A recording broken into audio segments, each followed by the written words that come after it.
এই সাতানের মধ্যে দিয়ে প্রত্যেককে পবিত্রকৃত করেন, সূচি করেন, পরিশুদ্ধ করেন, আর সেখানে নতুন জীবন যেন দান করেন। তাহলে এই যাজকের কাজ এটা শুধু তার ইচ্ছা, ভালো লাগা, তার স্টাইলের উপর নির্ভর করে না।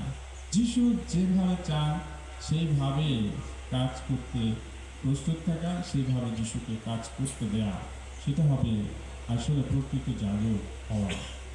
তৃতীয়ত আমি মনে করি যে একজন যাজক তখনই পরিপূর্ণভাবে যাজক হবে যখন সে যিশুকে তার মধ্য দিয়ে দীন দরিদ্র অসুস্থ অবহেলিত মানুষের কাছে পৌঁছে দেবে।